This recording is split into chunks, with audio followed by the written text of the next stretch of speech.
大家好，文師傅啊，嚟到2026年，我叫丙午年啦，大火之年。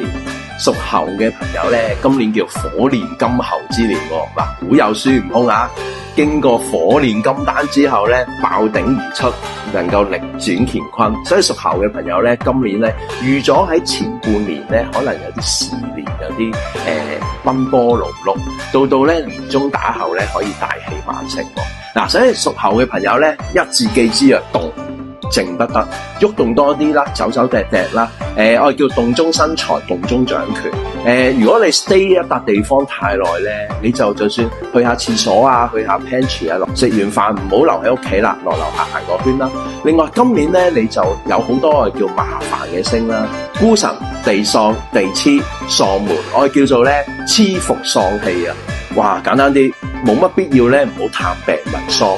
除非係至親啦，假設你係一啲從事醫療界、軍警界、司法界或者賣藥嘅，或者做健康食品，甚至乎你係心理學啊、身心靈啊，甚至乎玄學家咧，調翻轉喎，今年咧呢啲黐服喪氣咁盛嘅日子咧，你就多咗生意都唔奇噶。但係如果譬如你係普通嗰啲物源啊，或者普通一啲唔係好接觸到呢方面嘅朋友咧，就盡量避免探病問喪，咁啊對你今年個運會好少少咯。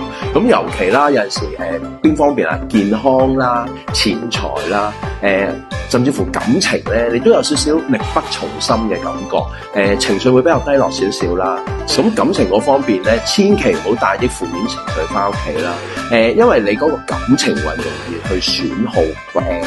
翻到屋企放低盔甲，如果你將公司嘅負面情緒帶翻屋企咧，咪容易多牙橋多爭端咯。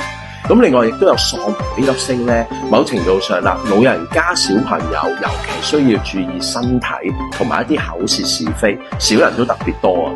我叫做咧做足準備功夫，有啲破敗嘅機會。咁咩意思啊？做最好準備，作最壞打算咯。做任何一件事咧，都要有兩手準備啦。萬一唔得，即刻2.0方案即刻推出嚟。所以某程度上啦，告誡屬馬騮嘅人，上半年穩守突擊，等個火咧鍛鍊你，下半年先至重出江湖。咁既然係咁，不如試下捐血啦，捐一包血可以救3個人啊嘛，可以令到你嗰個體魄嗰方面都可以提升咯。另外啦，橫掂你都要走走趯趯，喐動多啲，周圍做義工，咁你某程度上咧，你又幫到人，人又幫到你，加上你又可以做善事，積後個功德。咁喺個烈火煉緊你嘅時候咧，你就慢慢積聚呢啲能量。到秋天之後啦，即係8月7號之後立秋之後咧，你個運就開始提升㗎啦。